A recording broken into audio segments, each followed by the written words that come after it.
Hi out there. I'm having issues starting my ZTR. I have a Z246 Husqvarna. Okay, it won't turn over. So what I need to do is check to make sure that my battery's still good. So I got my volt ohm meter. I'm gonna turn that to, it's gonna do 20 DC. And then I wanna take two.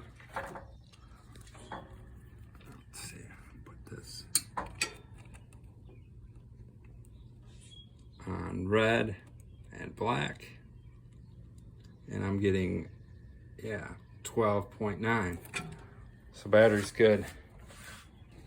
Seem to have enough charge. Still wouldn't turn over at all.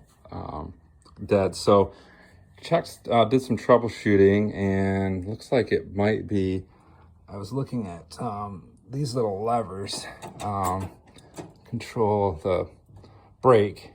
So it looks like that one looks okay, but I looked over here and this one I'm actually missing.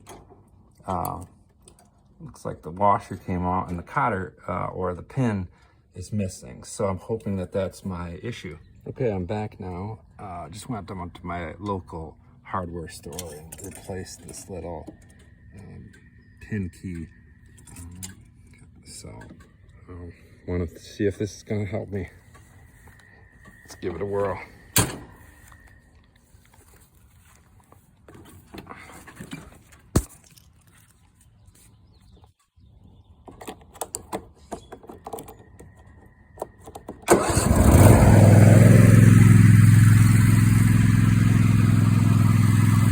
So it's good to see that I was able to find my problem. The issue was a safety feature. Missing that little pin key was really my issue. Once I replaced that, started right up.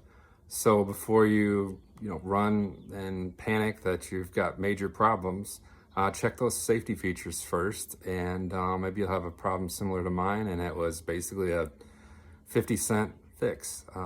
So hope this helps.